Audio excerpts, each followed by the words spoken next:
But yeah, actually, I was gonna like talk to you about everything about like the label. How'd you actually? I wanted to ask you like, how did you start it? Like, what was your vision behind that? So we started it in 2018.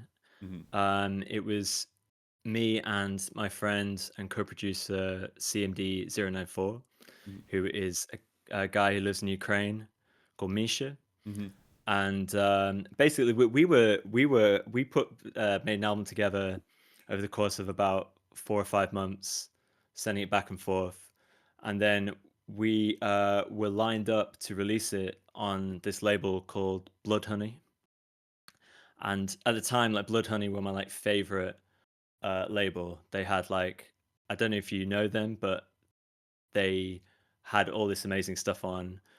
Um, a lot of kind of the dream punk look that came to be started sort of on there. They were very kind of design focused, and they had like a lot of great artists as well. That they're all kind of like internet artists.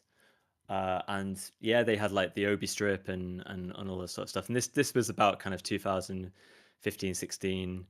Um, and they were kind of doing stuff that wasn't vaporwave, but kind of had some of the aesthetic properties of vaporwave, Hmm. or the kind of more dream punkier side of it. Anyway, we were scheduled to release with them, and then basically they just folded, and we waited about a year for it to come out, and then they basically just stopped. Uh, and yeah, so we just thought by the end of it that we could probably do it ourselves better.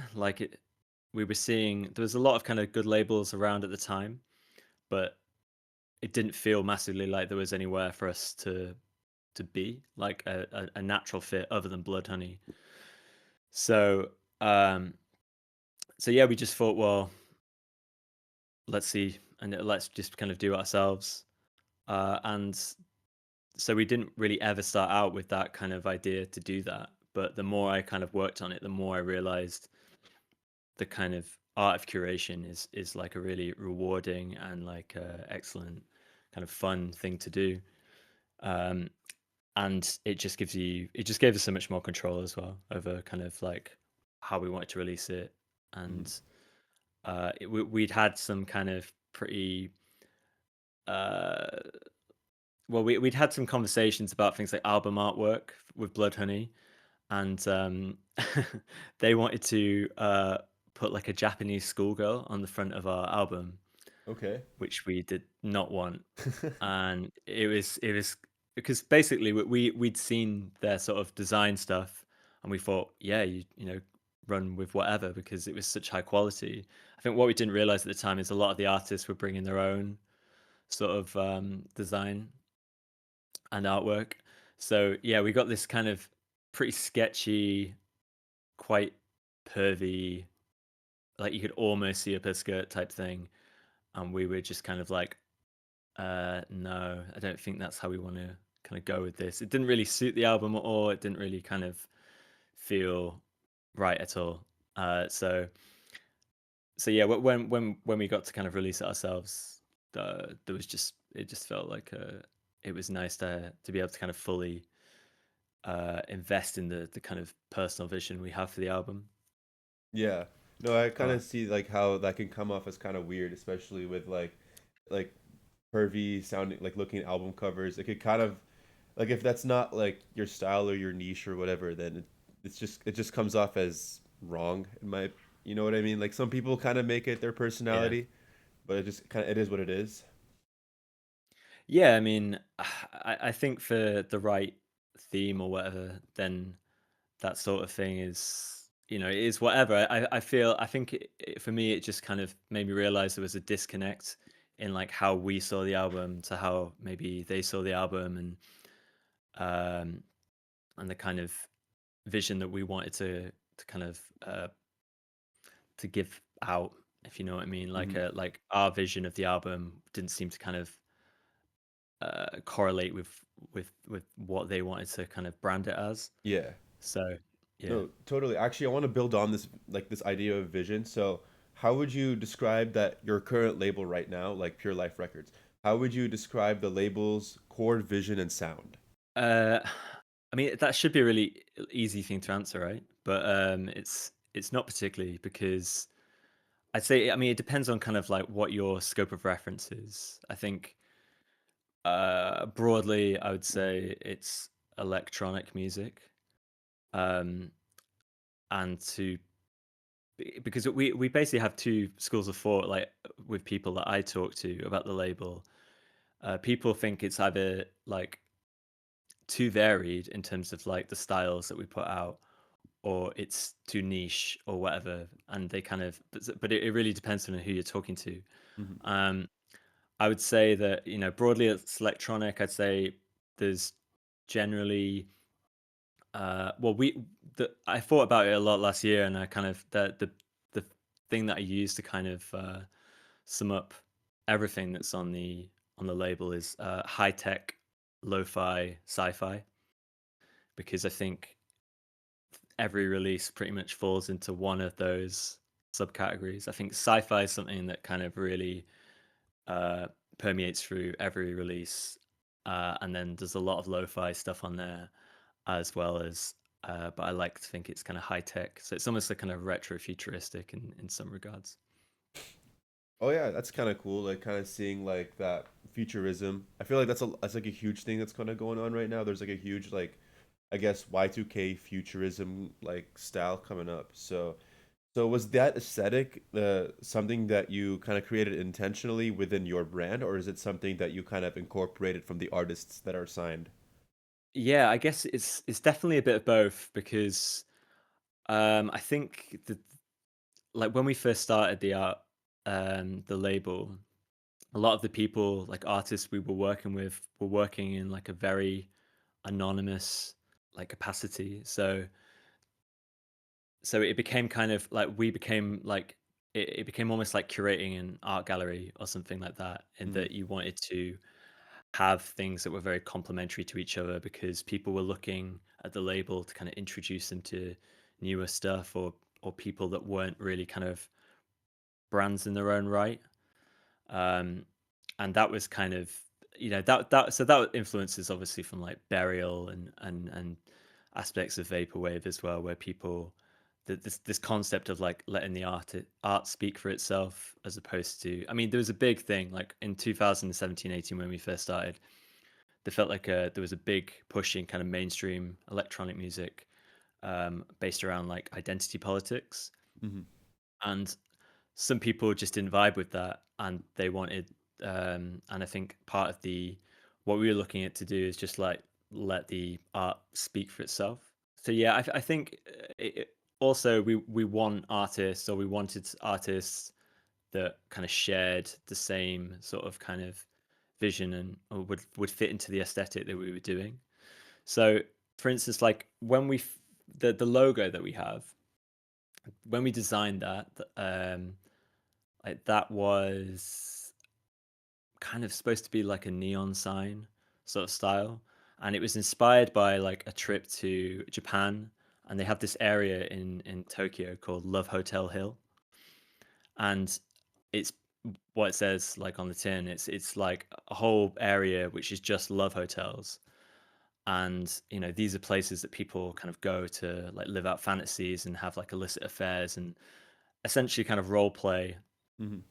in some sort of capacity. So all these places have to have like kind of neon signage to kind of attract you to them, but they can't be like overtly explicit to what they're designed for. So they hold this kind of subtle, mysterious air to them that kind of feels intriguing, but like it's intriguing to the uninitiated, I suppose. Okay. But so the idea is it's not supposed to be overtly obvious like what we're trying to do, but it's more of a kind of have a more of a kind of intriguing air, and a kind of sense of mystery. Like if you know if you not work for it, but if you kind of like, I think everything is so immediate on the internet, and everything is like constantly telling you what it is, and doing all the work for you, like thinking wise. So Hmm. I think we wanted to kind of maybe instill a bit more like investigative mindset to people to come and I think that works in the sort of art that the artists are putting out as well, because there's like an air of a big atmosphere to a lot of like gets put out, and then the air of mystery that they have as producers, not being kind of like not using their names, not using their faces, and just kind of, you know, it allows you to kind of fill in the gaps in a similar way to like most abstract art. Hmm. So, um, so yeah, I'd say to round it off, yeah, I'd say that basically it's kind of reflective of the artists that we work with. Hmm. Um, so I guess it was we wanted to kind of if we use the kind of metaphor of the art gallery, we want to have like a space that Yeah. would really bring out like the best of of their style as well. Okay. So when it comes to like signing an artist to your label, what is something that you look for within that artist when you decide to sign them? It's really difficult to answer that because I think it's very subjective. Like I think what I look for is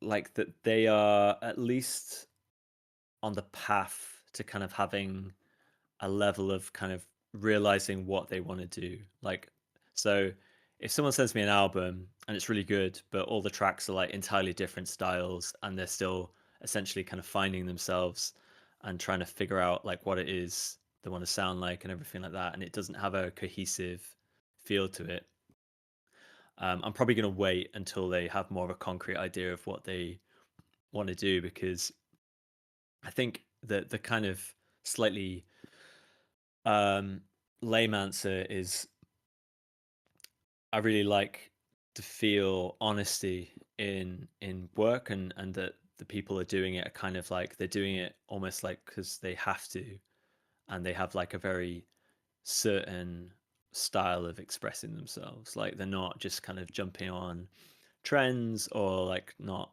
or gimmicks or whatever. Hmm. I'd prefer it to feel like it was coming from something that like only they could do. It's like a job, And kind of, yeah. yeah, like because I know people who are very prolific sort of producers, and they're always writing stuff, and part of it is that they kind of have to, because it's just like a way of they express themselves that can't be done in any other way. And I know people who've compared it to kind of like writing a diary, and journaling to CMD used to say that it was like working out at the gym, Hmm. like producing that you just continuously have to kind of like stay on top Yeah. to stay fresh and not get rusty or whatever. I mean, personally, I'm not like that, but I find that approach kind of interesting. Hmm. Um, it's so yeah. I guess what I look for essentially is like that people have like a kind of fully realized version of who they are, and that's like expressed with their music. Yeah. No, I kind of agree because it's like a producer can realistically make any song that they want, you know? Like it's just kind of like if you're like it because it's not even I don't believe in talent. I think it's all skill. You know, like once you learn a specific skill set in production, you can basically make any genre that you want. And then with the nature of production, you're always around and surrounded by different styles of music.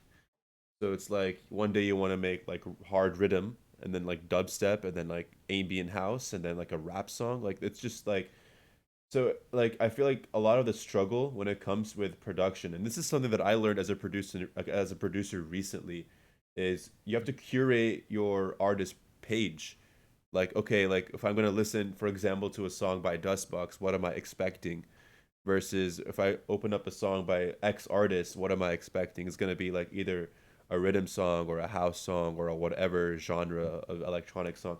And I'm sure like labels also pick up on that, you know, like especially whenever artists are like, yeah, I want to produce something different and like I want to change my style, and like labels are like, you shouldn't do that. It's not because they hate the artist. It's also because it's like it's just easier to market something like money wise for an artist that already has like a specific style of production, and then a random switch would probably just alienate the fans or the listeners that that artist has. So it kind of Yeah. makes I sense. mean, I have to say that I feel like that's almost at odds with pushing boundaries and creativity though. Like I think you're right in what you say. Like Yeah. I mean, marketing wise, it makes total sense.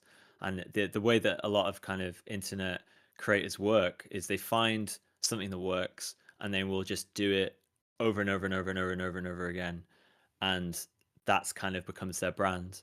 Yeah. Um, and that is the thing that is shown to be like algorithmically successful. Like you find a kind of thing that people respond to, and then you just do it and over and over again.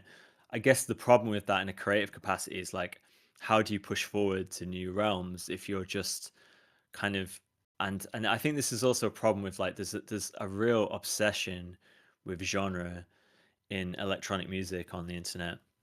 Like people are always like, if you put out something that's even slightly something that they're not used to, like the first question is always like, what genre is this? Like, what genre is this? And that is because of how all of the kind of centralized media that we find on like Spotify and stuff, it all works through like algorithms that kind of connect through this idea of genre.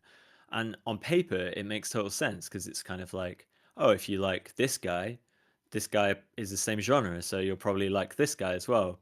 For me, that's not really how my tastes kind of work. I'm not really attracted to just like a Hmm. genre.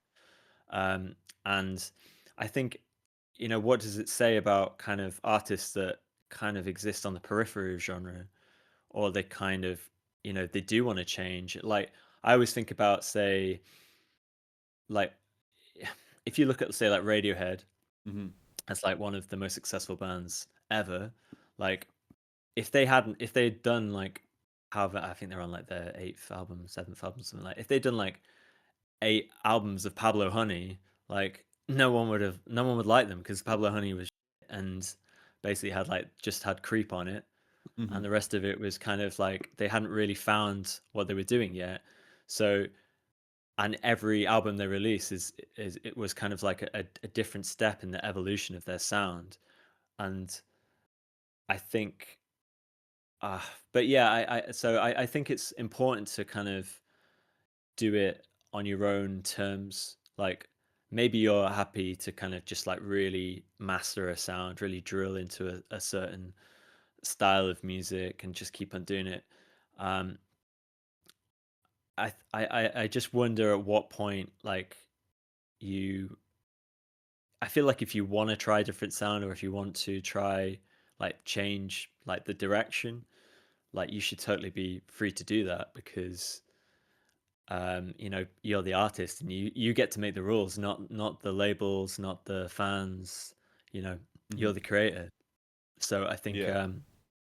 I would always say to someone if they were like, oh, I've been kind of trying out this new thing but I'm not sure, I'd just say, you know go for it. Exactly. Honestly, like I think also I think if there's also the risk that you could get, if say you're like really into like doing something that at the moment is very big, like a style of music. If you are too kind of um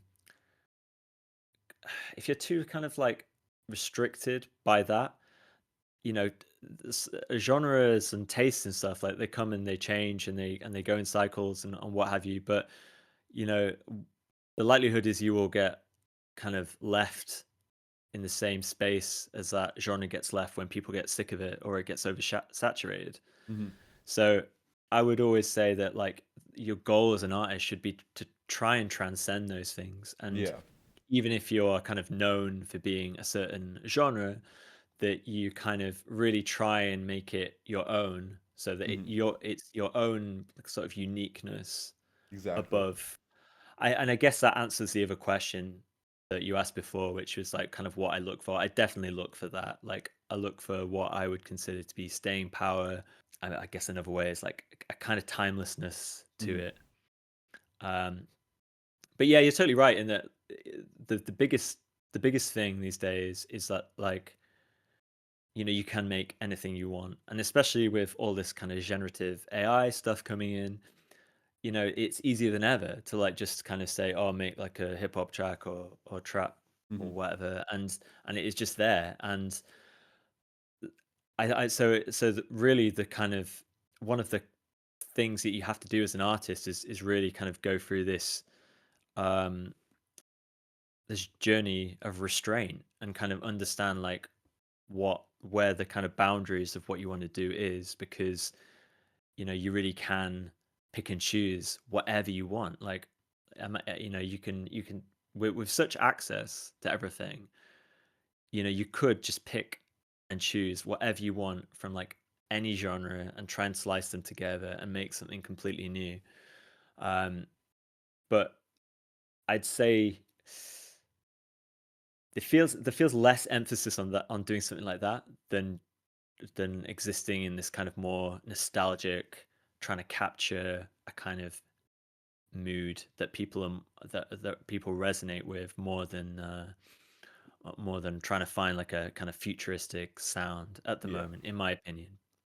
No, and I totally see that, like how there's like a huge shift towards like a more futuristic sound. Like there's a huge kind of shift towards that, and it's pretty noticeable, especially in the style of marketing that's going to be going on right now. That I also see because I'm also involved. Like you see people like Mhm. pushing PS2. You see people pushing Yeah. that like 2000s like Y2K. Like it's huge right now. So actually, I wanted to build off of on like when you were mentioning sound. So, is there like a particular sound or mood like that the genre or like a specific genre that the label that you have like kind of like gravitates towards? I mean, as I say, like broadly electronic, but I'd say that again, like we kind of I try and uh not think that way and try and do things that have more lasting power. Like I try to look at kind of people more individually and their overall feeling. So, music is obviously a part of it, but it's how they brand themselves, how they, see themselves, where they fit in, and also they're just the kind of like attitude as well. So it's like so yeah, I don't know really. I would say I'd say the running themes are more like, a lot of emphasis on like atmosphere, or like I guess a dreaminess is something. But it's, I guess the other thing is just like everything that's on the label is very subjective to my personal tastes as well. A lot of the time, I'll be interested in an artist or a release or whatever because it reminds me of something that I like. Um, and so and I like a lot of different music, so I guess that's reflected in that. Um, but yeah, I think it's just how people come across. I guess it's the vibe of the person as Hmm. well. You gotta Um, like the which is person. Yeah, but I think it's interesting, isn't it? Because you can talk to someone just like through text or whatever, and and even with that, you can still get like a good or bad vibe about someone. Hmm. And I think that's interesting because obviously, like evolutionary speaking, we're all kind of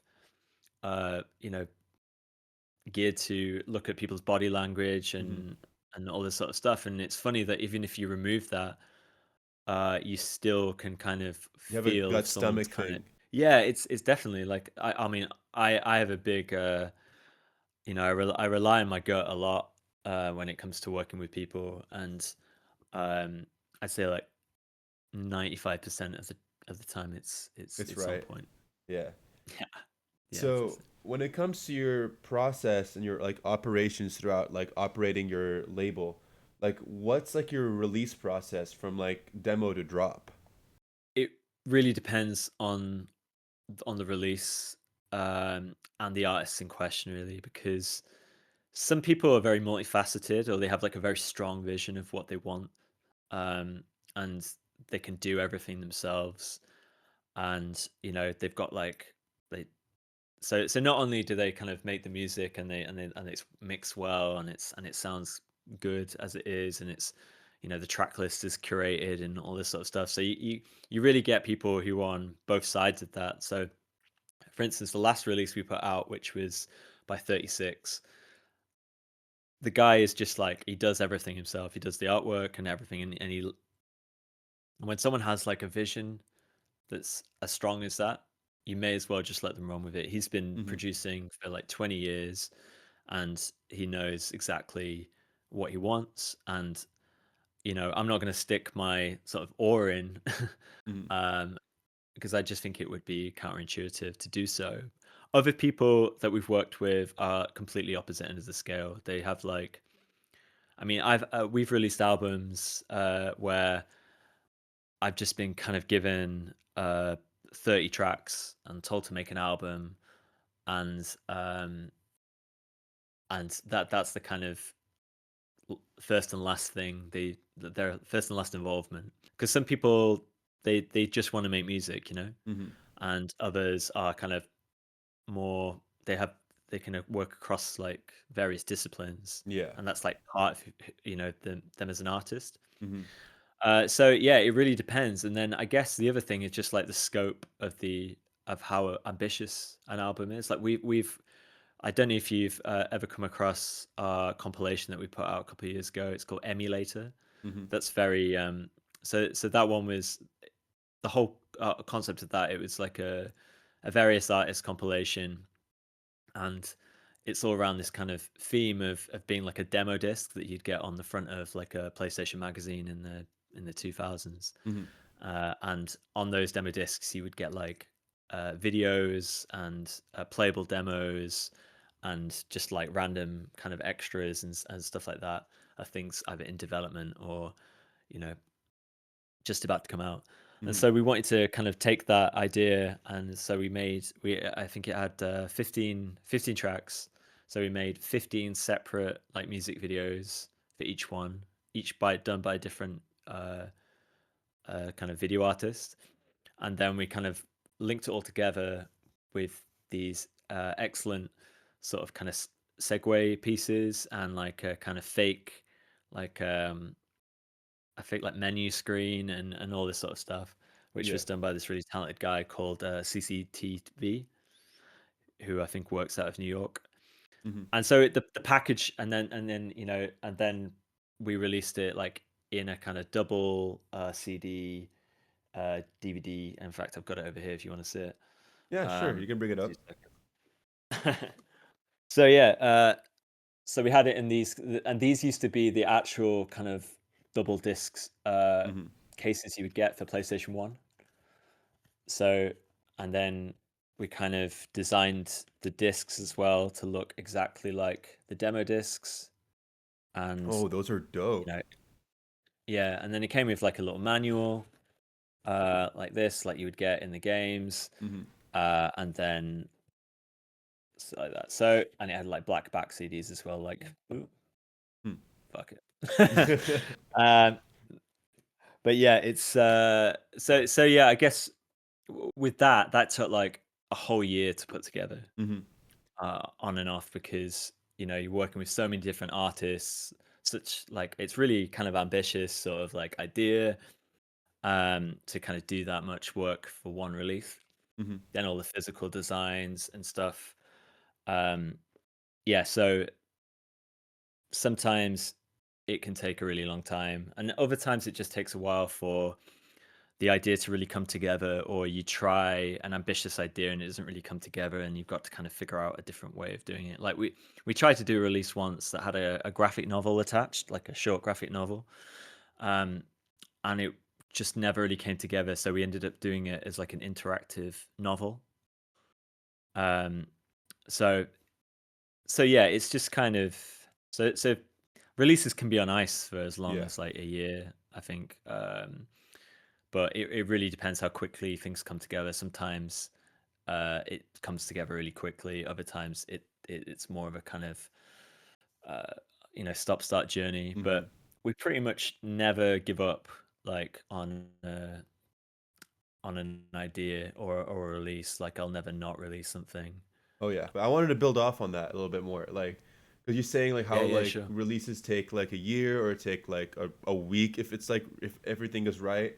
You know, and I was just curious, like when it comes to your marketing side and your community side. So, how does like social media and like short form content, like how does that work for your strategy for Pure Life Records? I guess this. I mean, I I guess there's two kind of parts to that answer. So I really like the idea. Again, like I'm someone who's kind of interested in the curation and an intrigue of things like this. Short, like promos and stuff like that. Yeah, they're exciting and fun to put together, and it's good to kind of try and make something that makes people want to know more, or like intrigued to check it out, or get excited and hyped about like something that's coming out. So I like that side of it. Um, and let's not like kid ourselves. Like running a label is kind of it's turning art into a product, Mm-hmm. and that is a process that kind of requires you to kind of play the game a little bit. So even though like on the kind of general kind of scale, I hate social media with an absolute passion, Same. but I I understand like I've got to give with if I didn't use it, I just know that it doesn't give the releases like the best chance it can to get visibility.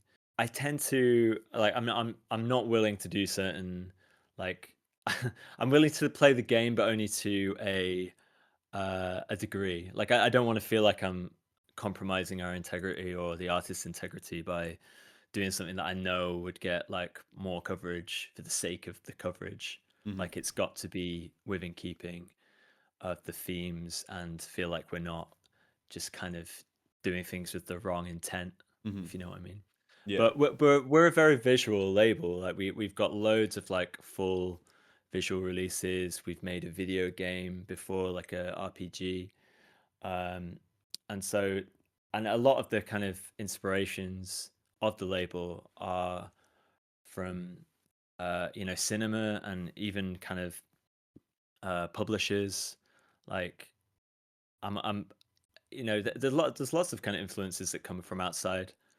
In fact, I don't really know that many labels anymore, to be honest. Mm-hmm. But I know that like when I look at how I run Pure Life, I want to look at things like some skate brands, Mm-hmm. or like uh, like A24, or like Annapurna Interactive, or these sort of these kind of publishers that seem to kind of curate like always interesting releases, like regardless of if it's a game or a movie or whatever. It's that I want to kind of try and fit into that category where people see like Pure Life, and they think, wow, I'm interested to see what this is because of the creation that's already there, Mm-hmm. if you know what I mean. Yeah.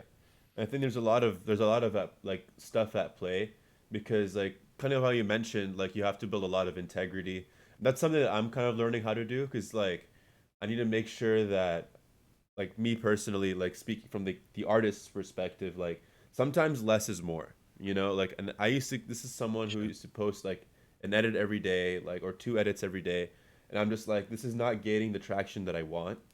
So I think sometimes when it comes to like producing like edits or trying to promote your music, trying to turn your sound into a product.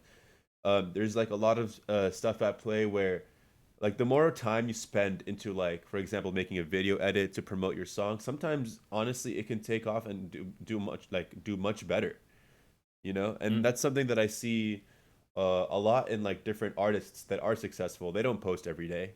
You know, they post like maybe once yeah. every 2 weeks or so, and it's like an amazing post rather than just like a mediocre post every single day. And like there's a lot of like integrity, there's a lot of things at play, there's a lot of skill. And like there is a reason why I feel like labels are like hold off on posting this or do post this or don't post that.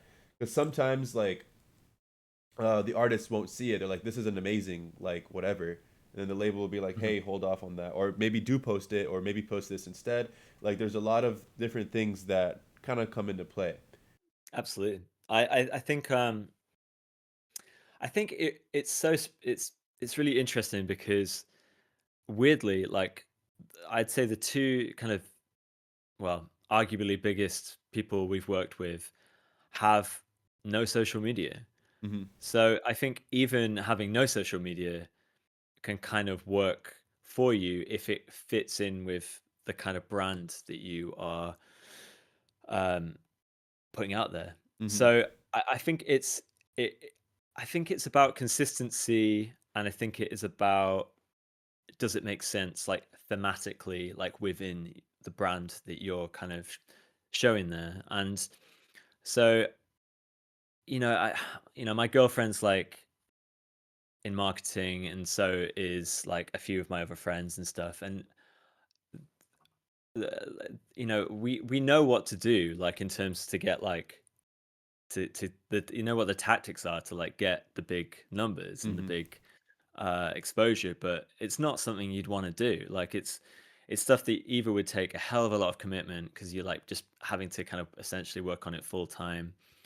There's this horrible term that I hear sometimes when she's on video calls, which they call drumbeat content. And that is basically this concept in marketing where you need to hear about something like 7 times before you take it in. Hmm. So it's basically just like hammering it in. Yeah. So posting all the time and the same things or variations on the same thing, so that you're basically just kind of drilling into your audience or whatever. But I'd like to think that the audience that we have is a bit more. Um, I don't know that they just don't need their hand held so much, Yeah. and that I don't want to force people to like listen to our music like at Hmm. gunpoint. I want them to, Enjoy it. enjoy it and be the sort of people that will get a lot of stuff from it. Because I don't want to get exposure to people who are just gonna fucking hate on it or like Hmm. type a load of garbage about it. So I want to find the audience. I mean that's the important thing, I mean, of to course, find your audience.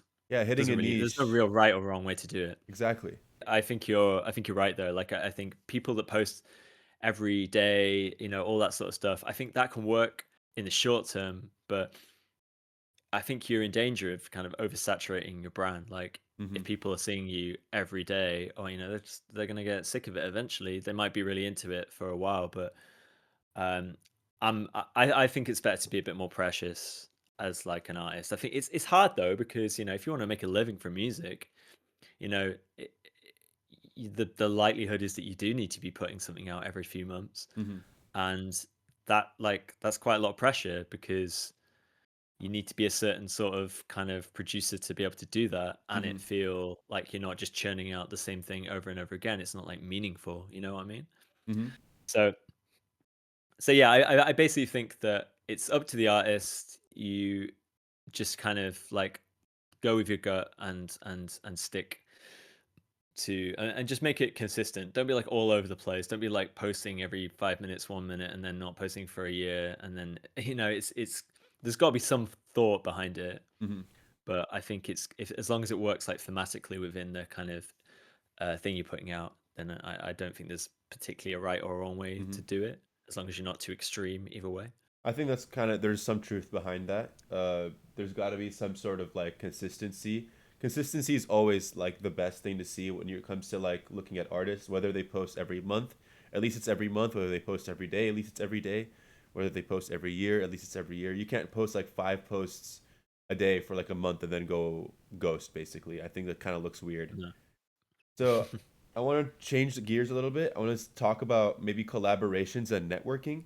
So, what kind of Sure. collaborations excite you the most for your current label? I think that I was lucky enough to come into a scene where collaboration was like really done well, and like people were really doing great jobs of finding one another, working with one another, and then doing it in a then presenting the work as collaborations. Um, so I think there's, because like essentially we're an internet label, and that's where our roots were. Mhm. So a lot of people were finding each other through music, and then they were like, "Let's try a track together," and then they released that, and then they kind of build the exposure based on the kind of connecting each other's audiences to each other. But there was always a really strong community of people who were willing to kind of work with one another and see how collaborations could kind of add to what they were already putting out. And Mhm. so, one of the artists that we've worked with for years, a guy called Sangam, he's like a really prolific producer in his own right, but he Mhm. also does these incredible collaborations. He's one of the most talented like collaborators that I've ever come across in terms of like he can collaborate with almost anyone, it seems, and but not lose the identity of what you could hear his sound in every Mhm. track. It's never like he has to compromise in order to just kind of be on the track or whatever. So I see this now in some of the other scenes, like working with Teeth and like the people in kind of his orbit. Mhm. Um, there seems to be like a really nice kind of collaborative atmosphere between those people, those artists, and they're all kind of like, I think on the Teeth album that we released was something like 11 collaborations, which is crazy. Mhm. But it also kind of makes sense from a marketing perspective because when you are throwing, your kind of art into this like huge ocean of art, what is the chance that someone will listen to it? Mhm. And but if you work with other people and you collaborate, you double your audience or like change the audience or and it just kind of makes sense to try and get as many eyes on it from different pools of audiences as possible. Mhm. So I'm not saying that in a cynical way because like I don't think you should do that with the intent of like just getting visibility because Yeah. but I think it can also like really heighten your practice like working with other people and seeing how they do things and because especially if you're producing all the time you can fall into habits, you can fall into ways of doing things that maybe become a bit lazy or complacent or whatever, and I think it's good to kind of have that chemistry, like test out that chemistry of like another producer, figure out how they do things, talk to them as well whilst you're making stuff, and Mhm. and get links. Like I remember, like I'm a big fan of collaboration. I've never done like a just a solo record, Mhm. and when because I just think it's in my mind it's very counterintuitive because like I know I'm good at like producing, but I don't think I'm the best at like certain Mhm. things. And if you know someone who is like, say you're like, oh, I think this track could really do with some like good strings or something, Mhm. and you know someone who's excellent at that, then why not like try and collaborate with them, try and get them on, um, as long as you're like giving equal credit and like showing respect, uh, through showing that kind of credit and stuff. I think it makes a lot of sense to go out to the people who are the best at what you're trying to achieve, Mhm. and through that you kind of can heighten your own practice and develop and evolve stuff as well. I think I think it again it's very dependent on the artist. Some people are very singular in their vision, and uh, you know there's that saying. I don't know if you've heard that saying. A camel is a horse designed by committee, but have you heard that? I have not, but that's pretty funny. Well, it's kind of I don't know. You could say I think basically what it means is like a camel is like an incredible like thing, but it's not particularly aesthetically pleasing, and it seems like something that's built for more kind of function than it Mhm. is for aesthetics. Whereas like a horse is something that's like very beautiful and elegant and sort of like just seems to kind of work in a very flawlessly kind of like balletic like movement and stuff, whereas like a kind of camel is all very thudding and sort of like it's very practical though and it Mhm. works very well for the environment that it's in, but like the real beauty, I guess that saying means is in the singular vision. I Mhm. think you can you can kind of work between the two things. So I think it really depends on the sort of artist you are, Hmm.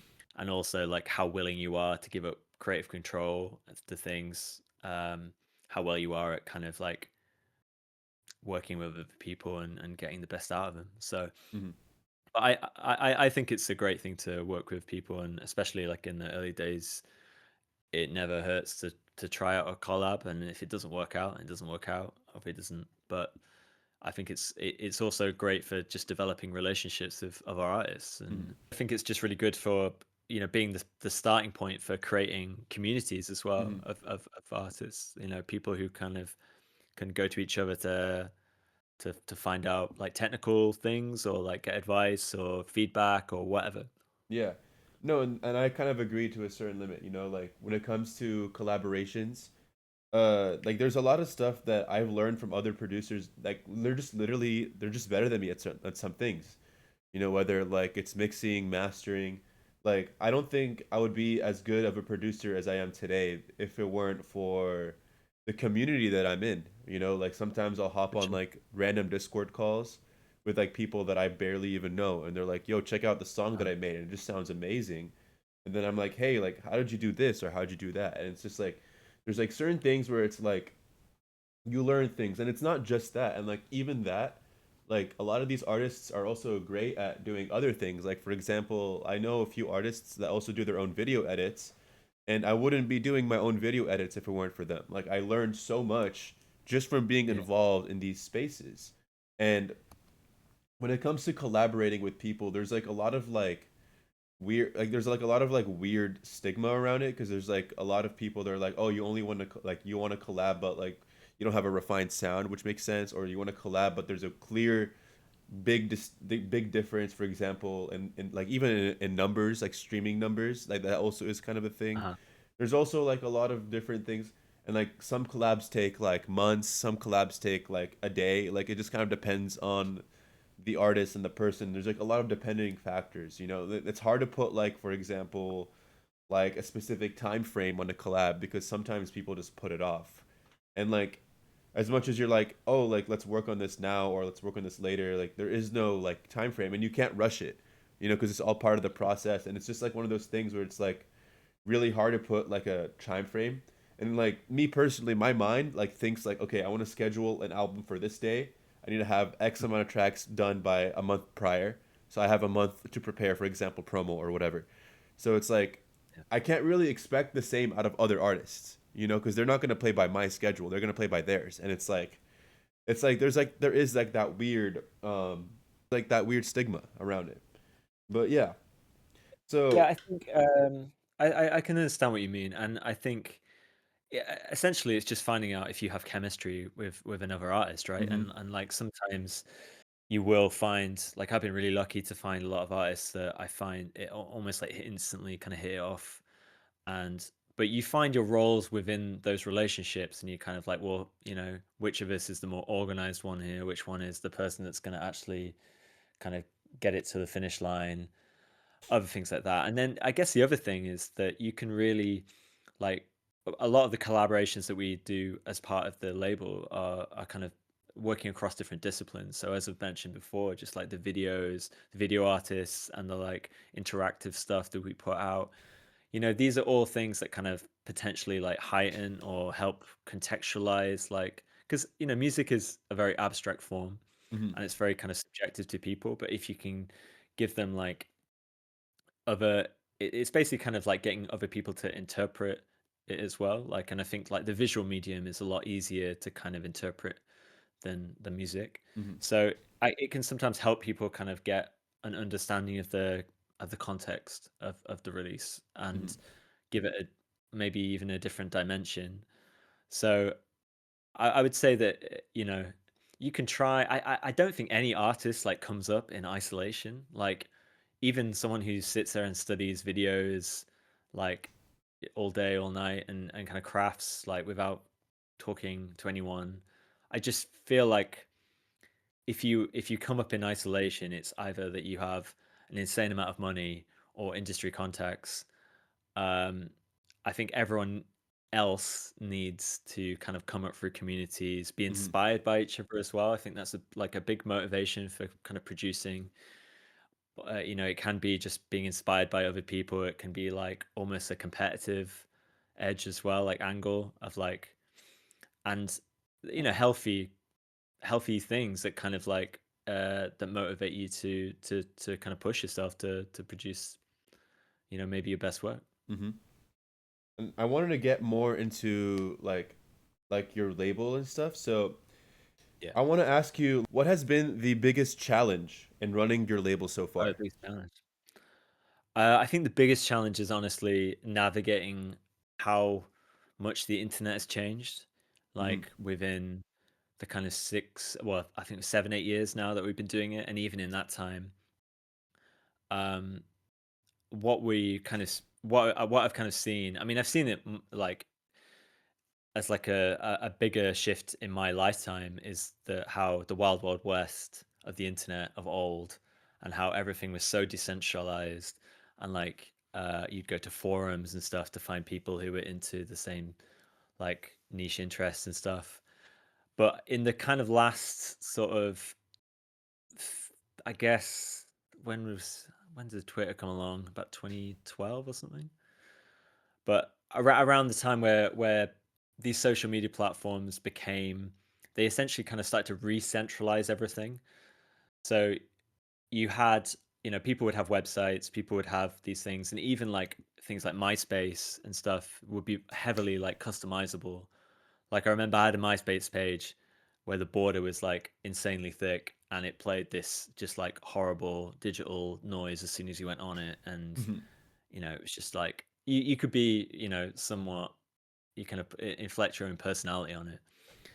And then in the last few years, like with because we used to like put a lot. We were mostly on Twitter before, and we kind of built up a slow kind of follower like base on that, and we put like everything a lot of effort into that. And then as soon as kind of Musk took over, like uh the whole kind of vibe of Twitter changed, and it became more like 4chan or something. Yeah, it kind of sucks So, now, in my opinion. oh, it's fucking unbearable. It's It unbearable. sucks. But then you're thinking, why did I put so much effort into kind of building a follower? But because it wasn't just that kind of we didn't want to go on it anymore. It's just like our followers didn't want to go on it anymore. They're Yeah. not the sort of people that wanted to stick around for that. So, um, and yeah, basically, so you have everything kind of re-centralizing to these platforms, which give you less creative freedom, in that you kind of you can be active on them, but essentially it's reversed from how it used to be, in that you now play by the platform's rules, and Hmm. like you kind of put the video the way they want it, and you kind of like put the photo in the way they want it, and you have limited sort of kind of ways you kind of work within their restrictions. Hmm. And but yeah, but what we can see from like stuff like the Musk thing is that like it just takes like one guy at the top to make a decision, to change the algorithm, to decide they want more money from you, all this sort of stuff. Like, Instagram's got a lot worse recently in terms of visibility, because they want you to pay for it. They want you to kind of like sponsor your posts and basically pay to play, Hmm. instead of kind of getting this kind of more meritocratic thing. So from what I hear, like I've never used TikTok, but apparently that is more meritocratic, and you do have more chance of kind of getting stuff seen for the Yeah. sake of people actually looking for it, as Hmm. opposed to like working under some like mystery algorithm that suddenly decides one day that it really values people's faces or something, Dude, I whereas it think didn't TikTok's before. changed. Like in the last two Really? weeks since Oracle bought it, I think TikTok has Oh changed a yeah. lot. So I don't know.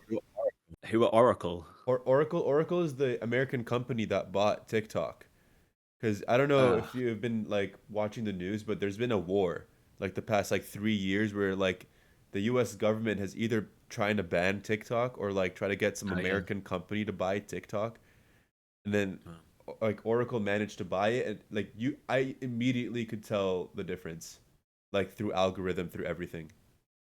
Well, this is what I mean, man. Like you can try and like you think you know kind of like how to get to your audience, and then some billionaire comes and just puts roadblocks all over the place. So, thankfully, like we've got Bandcamp, and Bandcamp has just been like the most consistently wonderful like platform to work on. Hmm. The UI might look like, from like 2005, but and it's not perfect, of Hmm. course, nothing is, but like it's so hard to be a musician these days, and like when you're looking at like all the other platforms and just kind of using them or partaking them in it means sending money to probably some political thing that you don't want to send money to, that you're and it's hard to kind of work in an ethical capacity, Hmm.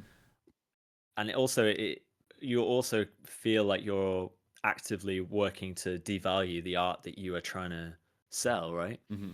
So um so yeah, thankfully Bandcamp is kind of always been there as like one that feels a lot more based around the artist, and that you actually can make like a decent cut from like, I think you get like 90% or something of what people pay.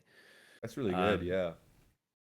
yeah, and you just get nothing like that from anywhere else, and your money ends up going to Trump or Israel or Yeah. ICE, or or has like adverts just like constantly all over it, and things like that. So it's so yeah, the biggest challenge is honestly trying to navigate that, like still find the audience and keep connected with your audience whilst the kind of makeup of these, just try and navigate like all the changes that are put in like through these channels. Like ironically, it just feels like the whole like primary purpose of these things is to be able to broadcast, and yet it seems to kind of want to put obstacles in the way, paywalls, things like that. Hmm.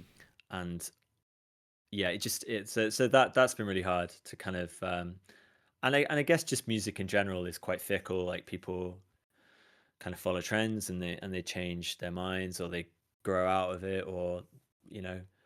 So it's so it's always interesting because it's never easy. It's never easy to work in music. Like Hmm. things are always shifting, always changing, and most of the time, unfortunately, getting harder. Hmm. I mean, just like other like political things, like us, the UK leaving the EU was difficult. COVID was difficult in a lot of respects. So Hmm. it these kind of political changes in the geopolitical landscape has influences to small businesses like ours. Hmm. So yeah, I wanted to talk about some of the releases that you've had, like maybe like kind of a reflection. So which release do you believe best represents the label's identity right now? That's really hard. Yeah. Uh, I've really I'm the sort of person that kind of like, although I will go back and listen to the releases on the catalog and stuff, and I like how the culmination of releases over the years is like gradually kind of that they all work to kind of make the label what it is and give it its identity. Hmm. Um, but I'm always kind of um, looking to the next release. I think as soon as the release is like, I really enjoy the period where only I and the artist can listen to the release, Hmm. and I can get really into it, and I can think of like the best way to market it, and decide which things work best as singles, or like the design work and stuff. And then once it's out, I kind of, I don't know, it's like the umbilical cord is cut a little bit, so Hmm. it kind of makes its way into the world, and you kind of like lose a little bit of that connection. Hmm. Um, but I'd say like there are certain ones that I'm definitely kind of very proud of. Like I know one that always springs to mind in terms of a release that I feel like we got like holistically the entire thing like was incredibly high standard, was Rashida Prime Chroma. Hmm. So we had that, and we made there was a full visual release made by Hydra Void, which I'm talking, this is like, was it, it was, yeah, it was over an hour. It was over an hour long. and the most incredible like visuals made for it. Um, those visuals kind of led into the album artwork, the and the design just all kind of it just all fell together like just beautifully. Mm-hmm. And I look at that and I'm like, that looks still good now. And I think that we did that 2021 or 2020, something like that. So, and Rashida Prime isn't like an artist who does a lot of releases. Uh, he's uh, he's like a producer from Estonia, Mm-hmm. and so yeah, it just felt like a really special thing to come together. But I think when I think about like other, I think anything that Background has released on the Mm-hmm. label sticks out to me. Anything that CMD has released on the label sticks out to me. I guess there's a certain kind of level of of artists that I would consider kind of residents, like so like people that don't really release other places, and if they had like a new album, they would send it to me, Mm-hmm. and release with us. So I mean, Background in particular, like, deserves so much more credit than I think they get Mm-hmm. for this kind of PlayStation like vibe. Like that we released like a thing called Bumps and Breaks in 2020, which was essentially like a Tekken themed jungle album. Mm-hmm. And but even years before that, he was like in 2017, he was kind of like doing video game like infused jungle and a bit of garage as well, and just like, but and as well as kind of doing stuff that really focused on the kind of ambient nature um, of the PlayStation and the kind of lobby screens and this concept of kind of the virtual self, like in an early form, you know. Um, so yeah, I think Background deserves a lot of shout out Mm-hmm. for that sort of thing. Even the release he put out with us in 2019 was called Memory Card, Mm-hmm. and even the kind of focus on the hardware. Like we made a website for that recreated the PlayStation 1 memory card screen Huh. in an interactive way. Um, so yeah, I think Background is a lot more juice than he's given. Yeah. Because yeah, he was doing it way before other people. Not to say that people shouldn't be doing stuff that's similar or anything. I'm just saying that like He's been on the way for a you'd ex- while. yeah, you'd expect it to be a bit more meritocratic with this sort of Yeah. stuff, but like because he doesn't have social media, because he's a bit of an old soul, like in Yeah. that regard. Um, yeah, I feel sometimes he doesn't get his due, so Mm-hmm. here I am trying to give it to him, Yeah, trying to get no, it. background has been an inspiration to a lot of the people that I've interviewed in the past. So it's like, Oh, good. yeah, yeah, him, like Vault member. I've heard a lot of other people that like have been huge, huge inspirations to many of the artists that I've interviewed. And it's like it's kind of like nice to see them finally get the credit that they deserve as artists because it's like they I feel like they've been on this way for so long that now they're finally getting the recognition that they worked so hard for. And a lot of these artists that are trailing behind are I believe soon going to get it. You know, it's just a matter of time at this point. Yeah, I mean, I think the biggest myth of like music, the music industry is that like the best people get the most Mm-hmm. like visibility. Um, I'd say that like for me, it does feel like such a lottery in terms of who does best on what, Mm-hmm. and I can kind of guess like but I wouldn't. Everything I release, I think, is probably like all the artists that we release, I think probably deserve to get as much or more, definitely more than what they get in terms of kind of exposure or reps or whatever. So, uh, so yeah, I think anyone who manages to break through, anyone who gets the numbers, art is about being in the right place in the right time. It's about nowness. It's about you know doing so the numbers don't always like represent kind of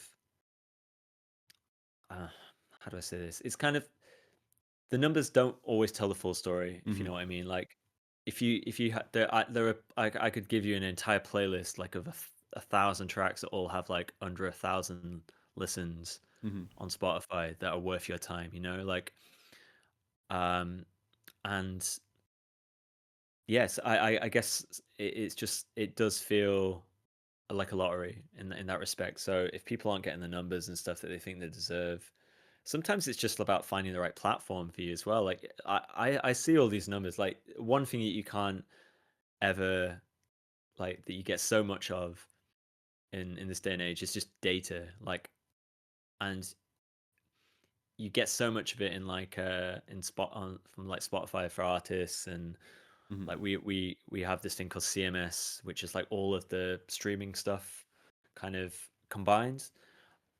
And you can kind of look across it and you can see one person is like unbelievably popular on like one thing, but then on YouTube, like no one's listening. Or Mm-hmm. like so it really feels strange that like um that's the case. But I think the data, a lot of it is kind of interesting to look at. You can be like, oh, look, I've got like a listener in Uzbekistan or whatever. Mm-hmm. But beyond that, it's kind of like this is kind of meaningless Yeah, it because is. there's no real way of kind of defining through metrics like success. You know what I Mm-hmm. mean? In a kind of palpable thing because especially in the internet age where you could have an audience that's so globalized and spread that it's not really concentrated anywhere. So it's not like you could take that you could get like 1 million people listening to you a month, but those 1 million people could be dotted around so like, you know, so spread finely around the world that like you there wouldn't be an obvious place for you to put on a show, you know what I mean? Mm-hmm. So it doesn't always translate to kind of real life. Um so yeah, I don't know. And this is the Yeah. final question relating to your label. Is that what advice would you give to artists looking to get signed today? I think the best advice would be to ask yourself why you want to get signed and like um, just I don't know. I think if you I think your intent when you approach it, if first of all, like I think you can do a lot like self-releasing, and I would always say to people in the beginning, self-release, try and get like an understanding of like the process of turning an idea into a product, the idea of audiences, the idea of kind of like marketing yourself, just so you have like a base foundation. Mm-hmm. Um, because a lot of the time, getting signed like isn't, it can mean positive things, like depending on what you're trying to kind of achieve. But it also can, it's not always like what you might expect it to be, and so you've got to go into it kind of knowing what it means. Um, So you definitely shouldn't release on a label for the sake of it. Like, know who you're releasing with, know who the people are behind it, um, and know like how they operate. Like, if you work with someone, if you got a friend and they're like, "Oh, my label's amazing. They do this, that, the other, whatever," and you kind of get that recommendation and stuff like that. That's always a good way of doing it. But I think you should always ask yourself as an artist, like, how much you're willing to compromise to kind of make a partnership work with a label.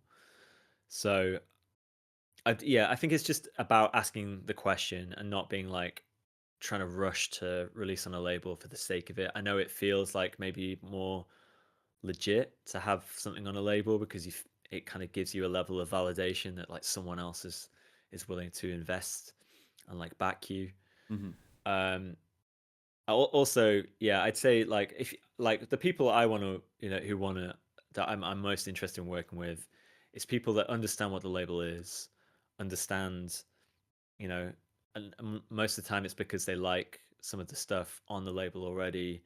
They kind of understand the ethos and the ethics of the label, and um, and they want to, I'm looking for people who want to work with us. Mm-hmm.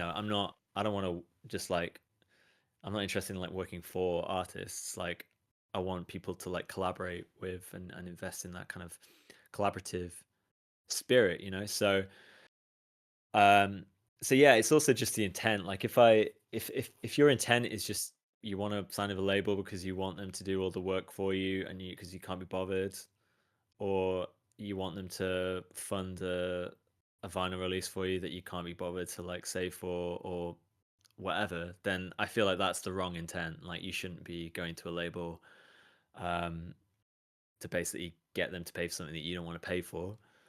Um, and in that mind, one of my biggest advice, honestly, if you want to work with a label, is don't be a dick. Like, don't be entitled. Don't be a wanker because, like, essentially, people aren't going to want to work with you. Like, you can be the best, one of the best producers in the world, but if you're trouble, if you're like demanding and nasty to work with, then people won't care. Like, there's like an ocean of artists to work with, so make sure that you're not a prick, basically.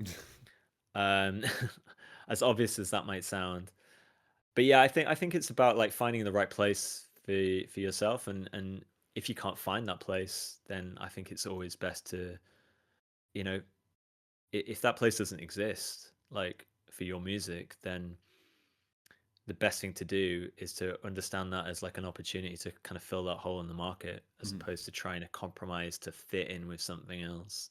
Yeah. um because if you feel like, if the you know if a label's compromising too much on their side, or you feel like you're compromising too much on your side, then the likelihood is that's not a good fit and that's not going to end well. Yeah. Also, I would make sure to communicate a lot, like speak a lot to the people who you're working with before you agree to anything. Make it clear like what you want out of it and what they expect from you as well. Too often people have like quite woolly sort of agreements that then come back to bite them in the ass. Mhm. So, you know, I guess like I appreciate when, because each artist is different. Like some artists, like they really want to get something, like they want to hit a certain goal. Other people, like, they just have kind of preferences. Like, some people are very kind of, right, I'm invested in like the streaming side of things. Some people are like, I don't give a shit about that, I just want like, I love a physical of something. um so I guess it's about like, clear communication, making sure the chemistry is right between the two, because you don't want later to be regretting that Mhm. decision. um Try and have like difficult conversations as well, like towards the beginning, because if you don't mention anything about like royalty splits or anything, then you know it's not really on the label to kind of do that for you. Mhm. um so you got to kind of have like an idea going in, essentially, kind of what you want to get out of it.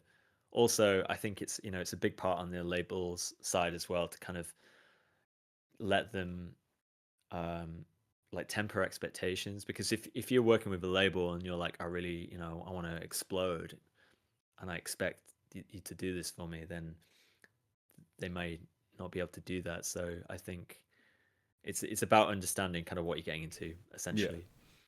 And being, but I would say these days, um unless you have like a real, uh because what I'm saying is essentially like the way labels used to work back in the day, when people would have like 7 fucking like album deals and stuff. I think even the majors don't work like that anymore. I'd say most of the majors work in more of a collaborative, cooperative sense, like smaller labels have done for years. Um, but yeah, I'd say, aside from that, just have a very kind of like fully realized um, idea of who you are, and what your art is and how you want it portrayed. Or like, if you don't have, be willing to kind of like be cool with giving that over to someone else to Mhm. make decisions for you, I suppose. But yeah, for new artists, because we work with a lot of emerging artists, but I very rarely put out someone's like debut release, you know? Yeah. Like, because I think it sometimes these days can take people a couple of releases, maybe even a couple album releases to kind of understand, like get to the place where they're clear on what they want to do.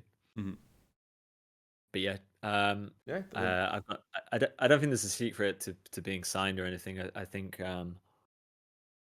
strong branding, obviously, it's not like a big thing for me. But if I go on someone's Instagram and they do have like a big following, or they do have a lot of monthly listeners or whatever on Spotify, it won't be a deciding factor. Like I've not, I've had people approach us before who've got like pretty decent numbers, but the sound's not right, or like it doesn't resonate with me or whatever, or I can't think of a way to do it.